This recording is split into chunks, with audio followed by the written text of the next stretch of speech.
Yes, class third A and B. आज हम पढ़ेंगे पाठ 7 नया प्रकाश।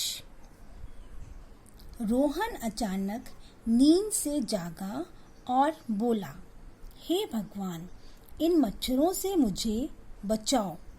तभी उसकी माँ कमरे में आई और बोली, मच्छर भगाने के लिए भगवान को क्यों कष्ट देते हो? झल्लाते हुए रोहन बोला। झल्लाना मतलब कभी कभी आप भी ऐसे गुस्से में बोलते हो ना, जोर से चिल्ला करके, उसको क्या बोलते हैं? झल्लाना, है ना? चिढ़ करके बोलना। क्या करूं? काट काट कर बुरा हाल कर रहे हैं। माँ बोली, इन मच्छरों से छुटकारा भगवान नहीं, तुम स्वयं पा सकते हो अगर तुम अपने कमरे को एकदम साफ सुथरा रखो, अपनी फटी पुरानी किताबें, टूटे फूटे खिलौने एवं व्यर्थ कबाड़ा इकट्ठा ना करो, तो तुम्हें मच्छरों से छुटकारा मिल सकता है। माँ, मैं कुछ समझा नहीं। मेरे पुराने सामान से मच्छरों का क्या लेना देना? रोहन ने पूछा। माँ ने रोहन को समझाते हुए कहा, बेटा, पुरानी चीजों के ढेर से मच्छर अपना घर बना लेते हैं और मौका मिलने पर वे अपना भोजन मनुष्यों से ढूंढते हैं। उनका भोजन मनुष्यों में क्या मिलता है? जब अपन को मच्छर काटते तो अपना ब्लड चूसते हैं ना वो, तो जो हमारा ब्लड है वो क्या हो गया? उनका खाना, उनका भोजन हो गया। तुम्हारे कमरे में तो बहुत सारी ऐसी चीजें हैं जो मच्छरों को अपना घर बनाने के लिए आमंत्रित करती हैं। आमंत्रित करना यानी उनको बुलाना, इनवाइट करना। पर माँ, मैंने तो सुना था मच्छर केवल गंदे पानी के कारण ही होते हैं। रोहन बोला।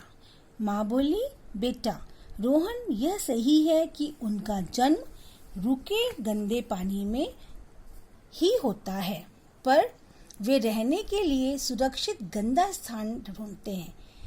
माँ ने कहा, सच है कि वो गंदे पानी में पैदा होते हैं, लेकिन वो रहते कहाँ हैं? सुरक्षित। सुरक्षित यानी वो गंदा स्थान जहाँ पे अपन कभी डस्टिंग नहीं करते, साफ नहीं करते हैं, वो ऐसे ही पड़ा रहता है, वहाँ उनको लगता है कि वो सेफ है, सुरक्षित है, तो वो उस गंदी जगह पे रहते हैं। तो तुम्हारे कमरे में वो गंदा जगह है। इन्हें अंधेरा पसंद है। किन्हें पसंद है? मच्छरों को। जिस स्थान पर सूर्य का प्रकाश नहीं आता वहाँ ये अधिक रहते हैं। सूर्य का प्रकाश बहुत इंपॉर्टेंट है। यदि हम जहाँ रहते हैं, हमारे सराउंडिंग आसपास, हमारे कमरे में, हमारे घर में सूर्य की रोशनी, उसका प्रकाश होना बहुत ज़रूरी है। और जहाँ प्रकाश नहीं होता है वहाँ क्या होता है? ये मच्छर होते हैं। इसलिए माँ ने उसको क्या समझाया कि जिस स्थान पर सूर्य का प्रकाश नहीं आता वहाँ ये अधिक रहते हैं। तुम तो हमेशा खिड़की दरवाजों पे पर्दे तानकर सूर्य की रोशनी को घर में आने से रोकते हो। कौन रोकता है? रोहन रोकता है। अच्छा, अपने कमरे की खिड़की के पर्दे हटाते हुए रोहन बोला, समझ गया माँ, मैं आज ही अपने कमरे से सारी गंदी चीजें कबाड़ी को दे दूंगा। कबाड़ी कौन? जो अपन अपने पुराने फटे चिचड़े चीजें जो होती हैं, घर की डिब्बे हैं, अपने घर के बुक्स हैं और आपके टूटे हुए खिलौने, ये सब क्या होते हैं? अपन कबाड़ी को दे देते हैं ना, उसको बेच देते हैं, दूंगा। और अपने कमरे को साफ सुथरा बनाऊंगा जिससे मैं रात को चैन की नींद सो सकूं। माँ ने रोहन को शाबाशी देते हुए कहा, तब तो कमरा सुंदर बनेगा ही, तुम्हें खतरनाक बीमारियों जैसे मलेरिया, डेंगू, चिकनगुनिया आदि का भी डर नहीं रहेगा।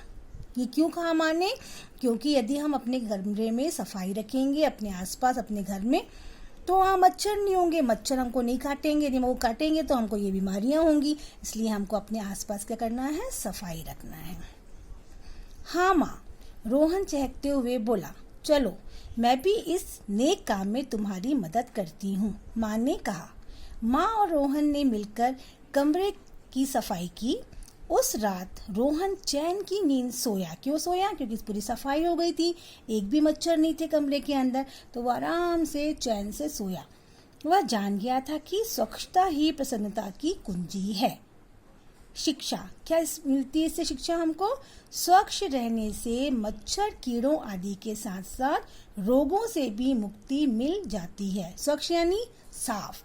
जब हम साफ सुथरे रहते हैं, अपने आप को स्वच्छ रखते हैं, अपने कमरे को, अपनी चीज़ों को, चाहे वो अपने टॉयज़ खिलौने ही क्यों ना हो, अपनी बुक्स कॉपीज़ हो, उनको साफ सुथरा रखेंगे तो वहाँ पे मच्छर कीड़े नहीं होंगे, और जब वो नहीं होंगे तो वो हमको काटेंगे नहीं और हमको कोई भी रोग या कोई भी बीमारी हमको नहीं मिलेगी। समझ में आ गया? चलो, ओके, बाय।